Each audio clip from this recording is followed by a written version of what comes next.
Hello student, how are you? I hope you are fine and enjoying the videos. These are the last two topic which we cover in this video. तो previous video में मैंने आप लोगों को workman compensation reserve कराया था और इस वीडियो में हम इन्वेस्टमेंट फ्लक्चुएशन रिजर्व का ट्रीटमेंट करेंगे, साथ में ही हम लोग रिवैल्यूएशन करेंगे। जो फर्स्ट टाइम इस वीडियो को देख रहे हैं तो उनको इस कंसेप्ट को और अच्छी तरह क्लियर करने के लिए प्रीवियस वीडियो देखनी है। For that purpose you have to subscribe and for more videos you also subscribe the channel. So first is investment fluctuation reserve. This reserve is also created out of firm's profit to meet the fall in the market value of the investment. बेटे होता क्या है ये actually कि आपने मान लो business से अलग एक इन्वेस्टमेंट रखी हुई है। मान लो कि आपने अपने बिजनेस में लॉस से बचने के लिए कोई प्रॉफिट हुआ या कहीं से भी आपने पैसे का जुगाड़ करके उसको बाहर लगाया। अब कई बार मार्केट की वैल्यू फ्लक्चुएट होती रहती है, तो उस फ्लक्चुएशन मतलब कभी बढ़ गई कभी घट गई, तो उस फ्लक्चुएशन से बचने के लिए आप इस तरह का रिजर्व क्रिएट कर सकते हैं।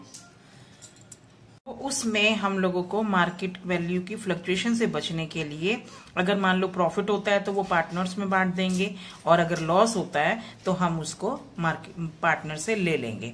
तो यहाँ पर तीन तरह के केसेस आएंगे।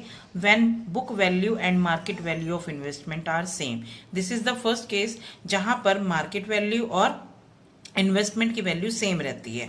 तो जो फ्लक्चुएशन के लिए आपने रिजर्व निकाला होता है, यानी कि उस फ्लक्चुएशन के लिए आपने कुछ रिजर्व क्रिएट किया है, the amount of investment fluctuation reserve is transfer to partner capital और करंट अकाउंट। बट कैपिटल और करंट में मैंने पिछली वीडियो में बताया था कि आप कैपिटल वर्ड यूज कर सकते हो जब वो फ्लक्चुएटिंग है और करंट अकाउंट को जब यूज करना है जब वो आपकी कैपिटल फिक्स्ड हो।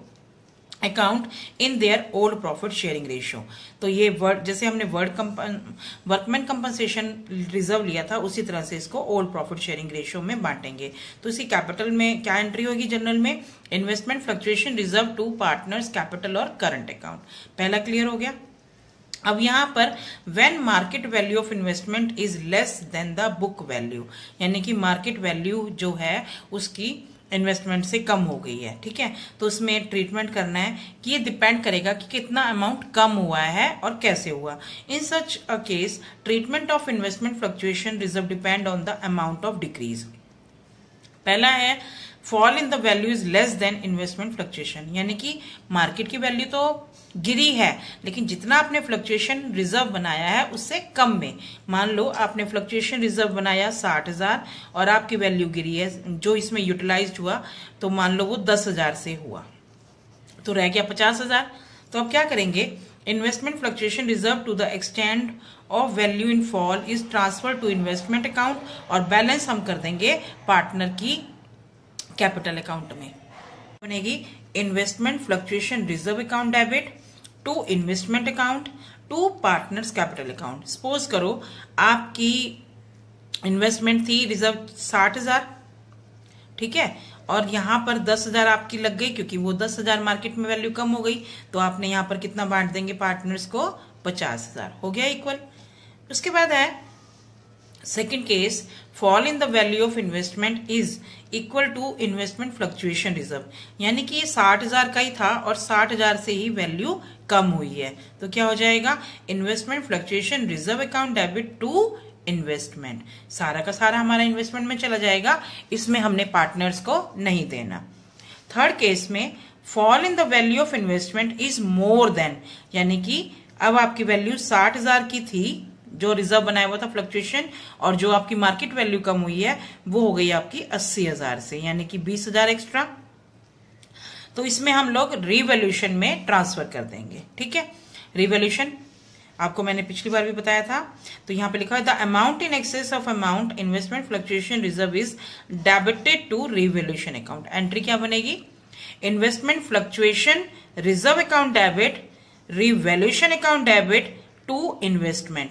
देखो जैसे आपका 60,000 का था, क्लियर, आपकी वैल्यू कितनी कम हुई है 80,000 से, तो 20,000 हमने रिवैल्यूएशन से ले लिया और इन्वेस्टमेंट में डाल दिया 80,000। अब ये 20,000 का लॉस हुआ ना, तो ये कहां से लेंगे, पार्टनर से। तो पार्टनर कैपिटल और current account debit to revaluation. I hope you understand. Case when there is increase in the market value of investment, यानी कि आपकी मार्केट वैल्यू की कीमत आपको 50,000 रुपए फालतू मिल रही है। आपने 5 लाख की इन्वेस्टमेंट की थी, अब आपको 5,50,000 मिल रहे हैं, तो प्रॉफिट हो गया। और आपने 60,000 का रिजर्व रखा हुआ था। तो बच्चे ये 60,000 और ये 50,000 दोनों ही पार्टनर्स कैपिटल अकाउंट में ट्रीट किए जाएंगे, यानी कि बांट दिए जाएंगे। कैसे होंगे? सबसे पहले investment fluctuation reserve account debit to partners capital account, ये लेकिन ओल्ड रेशो में। फिर investment account debit to revaluation, ठीक है, क्योंकि यहां पर आपको गेन हुआ कितने का? 50,000 का। और यहां पर आप लोगों ने कितनी बांटी थी? 60,000 बांट गई, 50,000 रह गई। अब revaluation account debit to partners capital account और करंट अकाउंट 50,000 को आपने बांट देनी है। I hope you understand. But इसको और अच्छी तरह से करने के लिए we do the practical question number 28। तो पहले क्वेश्चन समझेंगे। A B C decided to share profit 432। Now new ratio affected from 1 April 234। पहले ये ओल्ड रेशियो हो गई और ये न्यू रेशियो हो गई, ये दिया हुआ है क्वेश्चन में। अब आपका इन्वेस्टमेंट फ्लक्चुएशन रिजर्व 54,000 का है, इन्वेस्टमेंट की वैल्यू 6 लाख है। आपको आ गई। तो पहला केस दिया हुआ है जो आपको कि if there is no other information, और कोई इंफॉर्मेशन नहीं है, तो आपने बेटे इस 54,000 को डायरेक्टली पार्टनर्स में ओल्ड रेशो में बांट देना है। ओल्ड रेशो आपकी 432 है, तो क्या एंट्री होगी? Investment fluctuation reserve account debit 54,000 to A's capital to B's capital to C's capital. तो 432 में बांटी तो 24, 18,000, 12,000। ठीक है, समझ में आ गई आपको। नेक्स्ट केस है बेटे, if the market value of investment is 6 lakh. आपको 6 लाख की 6 लाख दी हुई है, ठीक है। तो इसमें क्या वही सेम एंट्री होगी, investment fluctuation reserve account debit to A's capital to B's capital to C's capital with the ratio 432। तो फिर 54,000, 24, 18, 12। क्लियर। अब देखिए थर्ड केस में, if market value of investment is 5,91,000। बेटे आप लोगों की इन्वेस्टमेंट 6 लाख की है और मार्केट वैल्यू यहां पर 5,91,000 की दिखा रहा है। 9,000 का नुकसान हुआ, तो आप क्या करेंगे? Investment fluctuation reserve 54 to investment account 9,000। अब कितना रह गया आपके पास? रिमेनिंग जो रह गया 54,000 माइनस 9,000 जो कि यूज हो गया इज इक्वल टू 45,000। इस 45 को आपने ए बी सी में ओल्ड रेशो में बांट देंगे, 20,000, 15 और 10 करके रेशो में। ठीक है। फोर्थ केस में, if market value of investment is 5,28,000, now there is a loss of 72,000। 72,000 का लॉस है। अब हमारे पास रिजर्व कितना है? 54। तो बाकी हम कहां से ले लेंगे? रीवैल्यूएशन में से। तो investment fluctuation reserve account 54,000, revaluation से कितना लिया? आपका 72,000 का लॉस था, 18,000, और 72,000 आप कहां ट्रांसफर करेंगे? टू इन्वेस्टमेंट अकाउंट में। Now this loss should be taken from partners, मैंने यही कहा था। तो यहां से आपने 18,000 को पार्टनर से लेना है। तो एज कैपिटल, लेकिन वही 4:3:2 रेशो में। तो A's capital, B's capital, C's capital to revaluation 18,000। तो रेशो आ गई आपकी 8, 6 and 4। I hope you understand this case. Now the last case, 1 marks का क्वेश्चन बनता है कि what is the another name of revaluation account. तो आपने याद रखना है profit and loss adjustment account. वहां पर मैंने फर्स्ट चैप्टर में कराया था प्रॉफिट एंड लॉस एप्रोप्रिएशन। इस चैप्टर में ध्यान रखना profit and loss adjustment account भी कहते हैं। तो पहले हम लोग परफॉर्मा समझेंगे क्या होता है, उसके बाद मैं आपको प्रैक्टिकल क्वेश्चन दिखाऊंगी। तो यहाँ पर particular amount in rupees, particular amount in rupees. बेटा आपको ये मालूम है कि ये क्रेडिट साइड है और ये आपकी डेबिट साइड है। आपने हमेशा जो प्रॉफिट होता है वो क्रेडिट साइड रिकॉर्ड करते हैं। तो ध्यान रखना, by increase in value of assets, मान लो आपकी कोई लैंड एंड बिल्डिंग थी, उसकी वैल्यू 1 लाख रिकॉर्ड की हुई थी आपने, लेकिन आज उस लैंड एंड बिल्डिंग की 1,50,000 वैल्यू हो गई है। तो आपने 50,000 को, पूरा 1,50,000 नहीं लिखना, सिर्फ 50,000 को यहाँ पर प्रॉफिट में दिखाना है। और अगर मान लो by decrease in value of liability, अगर किसी लायबिलिटी की वैल्यू डिक्रीज हो गई, मान लो आपके 50,000 के क्रेडिटर्स थे, now they are agreed to 45,000 only, तो 5,000 का प्रॉफिट हो गया, तो ये यहां रिकॉर्ड होगा। ऐसे कोई मान लो आपके पास कोई कंप्यूटर पड़ा था, आप उसको नहीं देख रहे थे, लेकिन वो 20,000 में बिक गया, तो ये भी आपकी वैल्यू है। ठीक है, इसी तरह से यहाँ vice versa to decrease in, अगर आपकी एसेट की वैल्यू डिक्रीज हो जाती है, कम हो जाती है, मान लो मशीनरी आपने 2 लाख में खरीदी थी, अब उसकी वैल्यू सिर्फ 1 लाख रह रही है, तो आपको 1 लाख का लॉस हो जाएगा। कोई क्रेडिटर्स, कोई अननोन लायबिलिटी थी, अब उसकी वैल्यू इंक्रीज हो गई, तो वो यहां आएगी। अनरिकॉर्डेड लायबिलिटी जैसे कॉन्टेजेंट लायबिलिटी थी, नाउ यू हैव टू पे, तो यहां पर आपका आ जाएगी। बट इस साइड का एक्सेस ऑफ क्रेडिट, यानी कि आपको प्रॉफिट इंक्रीज हो रहा है इस साइड के मुकाबले में, तो यहां पर आएगा आपका प्रॉफिट। और कई बार आपकी ये वाली साइड, डेबिट साइड इंक्रीज होती है, तो ये आएगी लॉस में। ठीक है, तो यहां पर आएगी, ये ट्रांसफर डायरेक्टली हो जाएंगे आपके पार्टनर्स कैपिटल अकाउंट में। This side is profit, this side is your loss. एक बात और समझेंगे इसमें कि जैसे यहां पर मैंने बाय लिखा हुआ है, तो जर्नल एंट्री आएगी तो क्या हो जाएगी, यहां पे आएगी वैल्यू ऑफ इंक्रीज। जैसे मैंने लैंड एंड बिल्डिंग की वैल्यू इंक्रीज की, land and building account debit to revaluation, समझ में आई सभी को एंट्रीज। रिवोल्यूशन यानी कि इस वाली साइड को डेबिट, नीचे क्रेडिट करना है रिवोल्यूशन को, और इस वाली साइड में revaluation account debit to liability creditor, कुछ भी आ सकता है। तो आपको ये जर्नल एंट्रीज भी बनानी आ गई। ठीक है, समझ में आ गई आप लोगों को। Now we move to the practical question. Practical question number 34।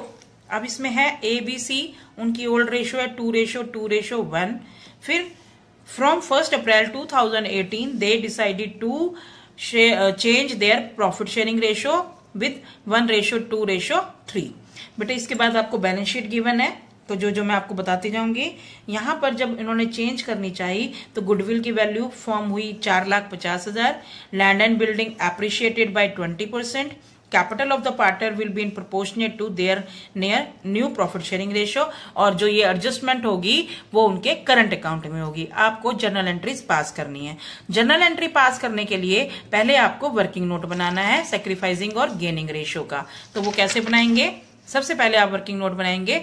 Old ratio of ABC आपको 2:1 दी हुई है, न्यू रेशियो ऑफ ABC 1:3 दी हुई है। सैक्रिफाइसिंग का वही फॉर्मूला रहेगा आपके पास, old ratio minus new ratio, तो यहाँ पर 2/5 माइनस 1/6, तो यहाँ पर आपकी आ गई 7/30 सैक्रिफाइसिंग। B की आ गई आपकी 2/5 माइनस 2/6 करके 2/30 सैक्रिफाइसिंग, और C की 1/5 माइनस 3/6 करके गेनिंग। तो आपको मालूम है कि गेनिंग पार्टनर को क्या करना है आप लोगों ने, डेबिट, ये हमेशा डेबिट होंगे, और ये आपके दोनों क्रेडिट होंगे। नाउ ध्यान रखना 7:2 रेशियो है और 9 है। तो अब आप लोगों ने क्या करना है, जनरल एंट्रीज पास करनी है। तो जनरल एंट्री में सबसे पहले हम लोग पास करेंगे ट्रीटमेंट ऑफ गुडविल। तो गुडविल में आप लोगों को सैक्रिफाइसिंग और गेनिंग रेशियो भी मालूम है। तो सबसे पहले आपने 4,50,000 का 9/30 निकाला। 9/30 क्योंकि C को आपने डेबिट करना है, तो वो आया आपका 1,35,000। कैसे निकालना है, 4,30,000 मल्टीप्लाई 9/30, तो इसको सॉल्व करेंगे तो 1,35,000। अब इनको वो 7 रेशियो और 2 में बदलना है, 7 और 2 में। तो चाहो तो आप 1,35,000 को 7 और 2 में बांट दो, नहीं तो 4,50,000 को 7/30 और 2/30 में बांटा, तो A को क्रेडिट होगा 1,05,000 से, और B को क्रेडिट होगा 7,30,000 से। तो टोटल हो गया 1,35,000। ठीक है, समझ में आ गई, क्योंकि आपने सैक्रिफाइसिंग और गेनिंग रेशियो में इसका ट्रीटमेंट करना है। सेकेंड है आपकी जर्नल रिजर्व है बेटे, जो बैलेंस शीट में गिवन है 40,000। इसका ट्रीटमेंट मैंने आपको कहा था कि कोई भी रिजर्व हो वो ऑल पार्टनर्स में ओल्ड रेशियो में। तो इनकी जो ओल्ड रेशियो है वो 2:1 में गिवन है आपको। ठीक है, तो इसको हमने बांटा, general reserve account debit to A's capital to B's to C's, तो 40,000 को 16 और 8,000 में। उसके बाद आपको एक एंट्री थी, land and building will be appreciated by 20%। आपको लैंड एंड बिल्डिंग की वैल्यू जो दी हुई है वो 3 लाख दी हुई है, 3 लाख का 20% निकालेंगे, दैट इज कम 60,000। 60,000 को मैंने कहा था कि जब अप्रिशिएट होगी तो 2 रेवोल्यूशन करेंगे। Land and building account debit 2 revolution 60,000 से, और अब ये रिवोल्यूशन वाला प्रॉफिट किसको जाएगा, पार्टनर्स को ही जाएगा। तो revaluation account debit to A to B to C, लेकिन वही ओल्ड रेशियो में 2:1 2:2:1, 60,000 को 24, 24 और 12,000 में। हो गया आपको clear? Now we have to move to the adjusted balance sheet, क्योंकि हमारे पास अब बैलेंस शीट में निकालना है कि उनको कितना आया, कैसे गया। ठीक है, तो पहले मैं ए का कंसीडर करवा रही हूँ। आपकी बैलेंस शीट में 2 लाख गिवन है। 1,05,000 कहां से आया? ये है आपका गुडविल का अमाउंट। क्लियर बच्चों? ये है आपका जर्नल रिजर्व का अमाउंट, क्योंकि आपने प्रॉफिट बैलेंस शीट में पूरी फॉर्म की निकालनी है। अगर कोई लॉस होगा तो माइनस करेंगे, और ये जो 24,000 है ये रिवैल्यूएशन प्रॉफिट है। ध्यान रखना बच्चों, जो कैपिटल है जो उसको मिला है, क्रेडिट किया है, तो उसको प्लस करेंगे। अगर उसने कोई लॉस वगैरह हुआ है तो उसको माइनस कर देंगे। ऐसे ही हमने बी का किया। 1,50,000 गिवन है, 30,000 उसको गुडविल के मिले, 16,000 उसको जर्नल रिजर्व के, और रिवोल्यूशन प्रॉफिट हुआ 24। सी की यहाँ पे 90,000 है, लेकिन यहाँ पर वो गेन कर रहा है, तो इसको 1,35,000 देने हैं, तो ये माइनस हो जाएंगे। जर्नल रिजर्व में उसका शेयर 8,000 था और रिवोल्यूशन प्रॉफिट उसको मिला 24। तो यहाँ पर मैंने प्लस माइनस किया, तो यहाँ पे 3,45,000, 2,20,000 और 25,000 माइनस की डेबिट है। उसके बाद total capital of the firm 5,40,000 आ गई। उसके बाद मैंने इसको न्यू रेशियो में बांट दिया। 5,40,000 1/6, 2/6, 3/6, क्योंकि 1, 2, 3 है, तो इसकी शेयर आया 90,000, इसका 180, इसका 270। इसके पास क्रेडिट बैलेंस आ रहा है 3,45,000, लेकिन जबकि इसको रिक्वायर्ड कैपिटल कितनी है 90,000, तो इसको दे देंगे वापस 2,55,000। इसकी कैपिटल है 2,20,000, लेकिन इसको रिक्वायर्ड इतनी है 1,80,000, तो 40,000 इसको भी दे देंगे। यहां पर इसके पास है डेबिट में 25,000 और इसको चाहिए 2,70,000, तो टोटल कैपिटल रिक्वायर्ड कितनी हो गई इसको 2,95,000। अब आपको क्लियर हो गया? अब जो ये बैलेंस इनको क्रेडिट करना है, तो ये हम करंट अकाउंट में ट्रीट करेंगे। तो इसकी कैपिटल को रिड्यूस करना है, इसकी कैपिटल को भी रिड्यूस करना है, इसकी इंक्रीज करनी है। तो जब कैपिटल को एडजस्ट करेंगे, रिड्यूस करना है, A's capital to A's current account, क्योंकि हमने कहा था कि जो भी लेना देना है वो करंट अकाउंट में करेंगे, और इसी कैपिटल को डिक्रीज करना है तो इसको डेबिट कर दिया। तो A's capital to A's current account 2,55,000, B's capital to B's current account 40,000, C's current account debit to C's capital 2,95,000. I hope you understand the question. If any problem, please write in the comment box, and for more videos, subscribe the channel. Thank you.